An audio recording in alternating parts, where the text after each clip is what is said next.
On a décidé de ne pas du tout fonctionner comme on fonctionnait d'habitude. C'est-à-dire que d'habitude, une collectivité, voilà, on est élu pour un temps, on a été élu sur un programme et puis on déroule ce pourquoi on a été élu. Il s'avère qu'aujourd'hui, ça ne suffit pas et ça ne peut pas fonctionner comme ça. Alors oui, on va travailler avec des spécialistes, mais les spécialistes, on leur a dit page blanche. Et la page, on veut la faire écrire par les gens du territoire et ceux qui vivent là tous les jours.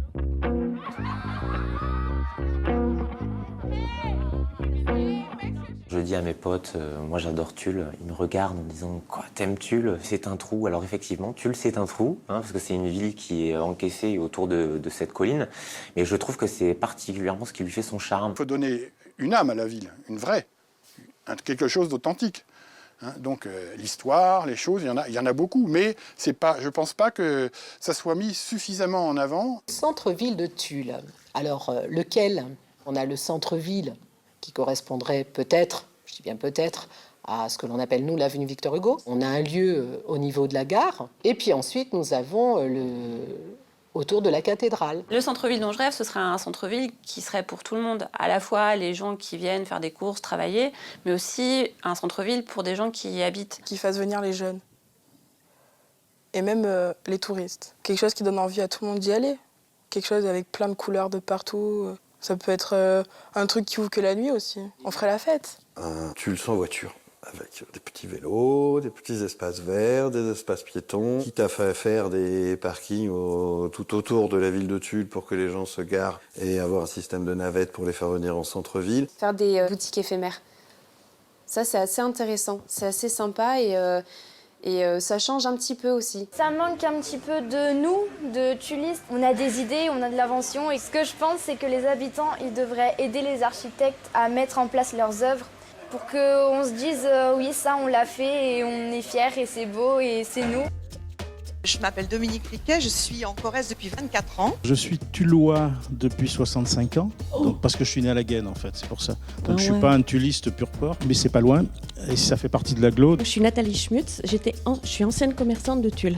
Je tenais un commerce dans l'avenue Victor Hugo. Je m'appelle Bello, je fais des plaquistes de formation des CIP.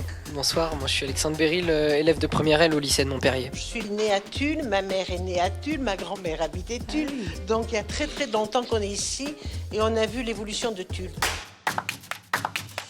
Je m'appelle Céline, donc je fais mes études sur Limoges et je reviens tous les week-ends ici, donc j'habite à Saint-Mexan. Ce qui me fait revenir aussi ici, c'est que Tulle, c'est quand même une ville assez particulière, il y a une certaine authenticité qui fait qu'on est attaché à cette ville. Je suis étudiant en première bac pro métier de la sécurité au lycée René Cassin en haut de Tulle. Je suis venu là pour les études et quand j'ai vu Tulle, c'est vraiment un petit point de ville dans une grande campagne. Dans certaines villes, vous allez faire du tourisme pour la cathédrale, pour les rues piétonnes, pour les... À Tulle, je suis désolé, mais même si on veut faire du tourisme, dans une ville, il nous faut un lieu qui soit frappant, quoi, qui marque l'identité de la ville.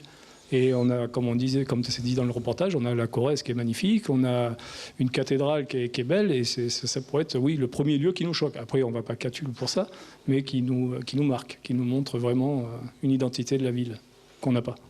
Le long de la Corrèze, ça pourrait faire des pistes cyclables, ça pourrait faire des rencontres avec des jeunes, là où ils peuvent faire du skate sans avoir des jours pour faire du skate.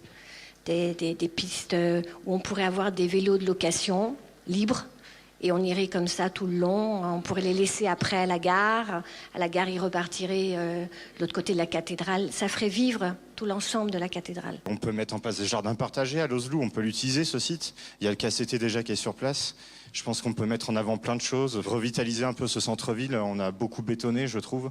La Corrèze, elle est ici, elle est présente. On l'oublie. Et il y a des choses à faire dessus, je pense. Ce qui serait intéressant, c'est peut-être remoderniser la cité administrative avec des travaux de façade pour la rendre un peu plus actuelle, avec par exemple murs végétalisés. Ça apporterait vraiment un dynamisme dans la ville. Le parvis de la tour administrative est un endroit très fréquenté par les jeunes. Juste ce parvis peut être investi notamment avec les arts urbains. Et là, vous redonnez un caractère très moderne à cette tour qui, pour moi, constitue le véritable centre de Tulle, entre la partie plutôt bourgeoise, qui est celle du Trek, et la partie plutôt ouvrière, qui est celle de Souillac. Si on veut que les citoyens échangent entre eux, en allant sur Tulle, c'est sûr qu'il faut faire des événements, des lieux de rencontre, peut-être des cafés, je dis alternatifs, comme il en existe un à Saint-Martin-la-Méanne, par exemple, voilà, où c'est pas pour lâcher 10 € parce qu'on est 4 à prendre une conso avec les 2 enfants ou jeunes. Non. Je veux dire, il faut aussi des choses qui sortent un peu du tout marchand. On veut de la vie nocturne, sans bruit. On veut que ça bouge, sans personne. Aujourd'hui, tous les bars qui ont voulu jouer le jeu, ils ont eu des problèmes. Tous. Trop de bruit, on veut de la musique, mais on n'en veut pas.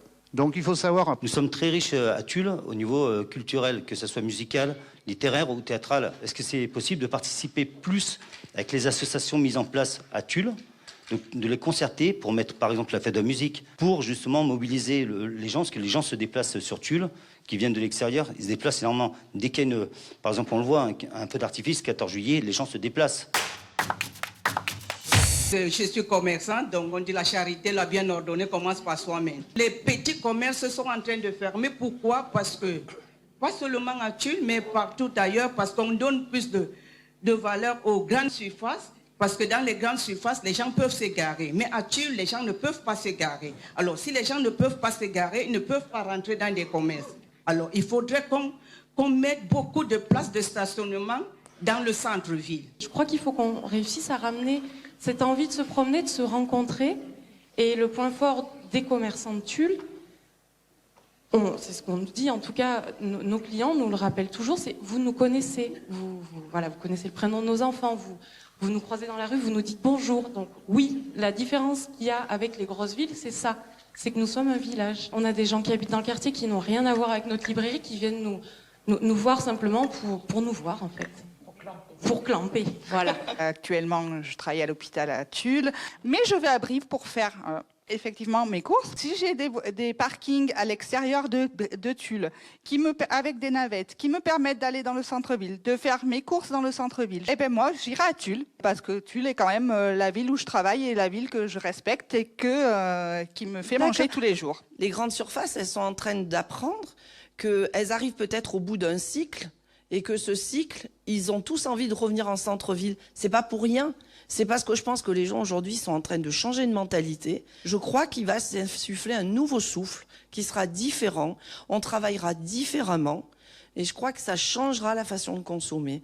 C'est un bouleversement qui est dans tous les sens aujourd'hui, dans le travail. Effectivement, on fait plus sa vie. Moi, mon mari, c'est un ancien de la Manu. Ils rentraient à la Manu, ils faisaient toute leur carrière à la Manu. C'est fini, ça. Je trouve que c'est une ville qui est trop sur son passé. On fait un musée de l'accordéon, on fait beaucoup d'expos sur le passé, mais je trouve qu'il faudrait penser plutôt à ce qui ferait rester ou faire venir les jeunes, parce que ce qui manque à Tulle, c'est de la jeunesse, hein, c'est des couples avec des enfants. Si on fait des beaux aménagements, si on fait revivre des commerces, si on fait des lieux, mais qu'il n'y a personne pour y aller, ça ne servira à rien. J'habite à Trégnac, donc j'habite pas sur Tulle. Mais j'y suis toute la semaine vu que je suis interne et les mercredis après-midi, c'est vrai qu'au lycée, il n'y a rien à faire. Donc je descends en ville, mais il n'y a rien à faire non plus. L'ancien cinéma qui est en pleine ville, on pourrait créer par exemple une salle où tous les lycéens peuvent se retrouver. Moi, j'avais comme idée de créer un studio d'enregistrement pour les personnes qui n'ont pas forcément les moyens et exprimer en fait en gros ce qu'ils ressentent en fait à travers eux par rapport à la musique, parce que c'est un langage très universel. Quelqu'un de positif à 100%. Ça peut marcher. Je suis très heureux de voir des jeunes qui s'impliquent et des jeunes qui sont là, et je trouve que c'est une chance pour Tulle. Est-ce que des groupes de jeunes ne pourraient pas, en accord avec leurs enseignants, se regrouper à 3 ou 4, faire un projet, aller questionner des gens qui ont un peu d'expérience, nous on est à votre disposition, aller questionner les professionnels libéraux. Bien entendu, embêter les élus. Faire un projet et non pas admettre uniquement des avis et des besoins. Je me suis aperçu que les jeunes, ils avaient envie de faire plein de choses. Il y a une vingtaine d'années, il y avait plein d'idées, plein de choses. Mais que le problème, c'est qu'à chaque fois qu'on demande quelque chose, ça met 15 ans à aboutir. Ce qui fait qu'un jeune qui va demander un projet, il va penser que dans les 3 ou 5 ans, ça va être mis... Enfin, ça va marcher. Sauf que 10 ans après, le jeune, il est parti. Tout le monde ne va pas venir habiter à Tulle, mais il y aurait, je sais pas moi, 20, 30 couples qui viennent habiter à Tulle, qui ont 30 ans, ça change la physionomie de la vie de Tulle. J'avais été un petit peu séduit à l'époque du Grenelle de l'environnement par les visions et les idées qui avaient été mises sur l'habitat un petit peu collaboratif où peut-être des familles pouvaient vivre ensemble, partager une chaudière, un panneau photovoltaïque, une réserve d'eau potable. Et je pense que le centre-ville et ses maisons à multiniveaux, tous de plein pied, pourraient parfaitement se prêter à ce genre d'évolution. La démarche d'ouvrir le débat avec les populations tullistes et de l'agglomération était une démarche intéressante. Et je me suis dit, pour une fois qu'on donne la parole, il faut s'en saisir. On ne sait pas si ça va marcher, mais on y va. Et puis, si on le fait ensemble, on se donne beaucoup plus de chances d'y arriver. Et on donne la chance aux élus de moins se tromper aussi.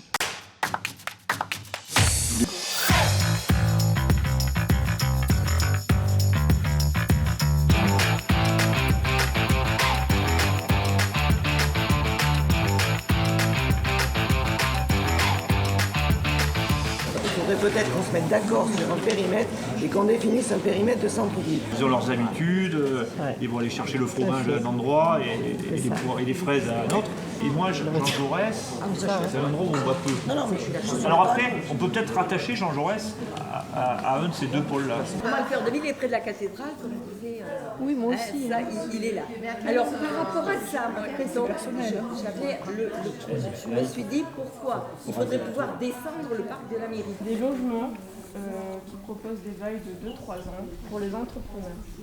Ce qui peut permettre aux personnes qui ont envie d'entreprendre de vraiment se consacrer à leur projet sans avoir à se soucier en fait directement de leur logement, ce qui leur laisse le temps de se préparer. En face de la médiathèque, vous avez un pignon, il n'est pas horrible, il est propre. Je pense qu'il y aurait quelque chose, un trompe-l'œil.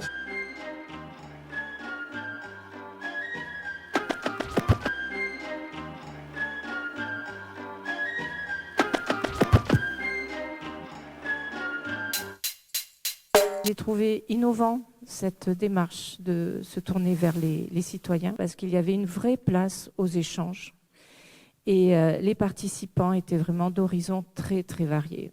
Donc, c'était enthousiasmant. Ces propositions, elles se croisent, s'entrecroisent et ça nous a donné l'image de branches d'un arbre dont les racines témoignent de cet amour des gens pour leur ville, de leur volonté de se la réapproprier et de la promouvoir. Je vais vous présenter la proposition numéro 144. L'idée d'interroger les jeunes. De Tulle, hein, on peut rester dans notre Tulle ancienne, mais le monde d'aujourd'hui est en train d'avancer et ça se fait à travers l'innovation, l'Internet. Beaucoup disent que la ville, en fait, elle est un peu triste, donc mettre un peu de couleur, permettre à ce qu'il y ait un peu de beauté. Cette démarche innovante et courageuse de consultation va engager les élus.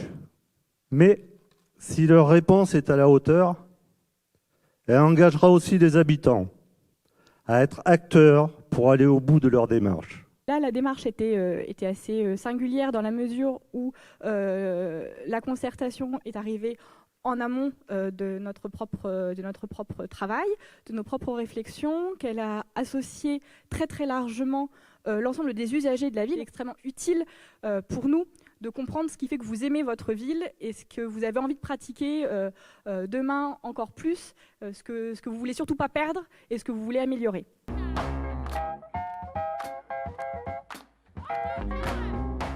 Vous l'avez vu, nous sommes une ville qui a de l'audace quand elle se prend en charge, qui a des idées, avec des énergies qui sont là, toutes prêtes à servir.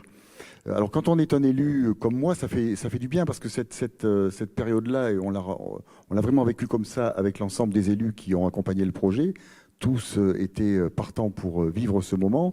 C'est comme un souffle un peu libérateur qui nous arrive parce que quand vous êtes en permanence le nez dans le guidon et qu'on vous dit toute la journée qu'on ne peut pas se garer à Tulle, en gros, et que ce serait la seule grande difficulté de cette cité, vous vous dites, bon, alors on va faire des parkings, et puis donc on sera le maire et les élus des parkings, et puis à partir de là, quand les gens pourront se garer, ben écoutez, ils verront bien ce qu'ils feront. Ils sortiront de la voiture, et puis il se passera quoi? Ah ben voilà, il faudra qu'il se passe quelque chose. Mais on voit bien que la solution, elle est plus subtile que ça. Si on arrive à conjurer les mauvais sorts, et à être ensemble pour définir ce que nous souhaitons demain, cette ville un peu verte, cette ville moins bruyante par les voitures, cette ville plus fluide, où on a des lieux de rencontre simples, faciles, accessibles. Je pense qu'on peut la créer avec vous.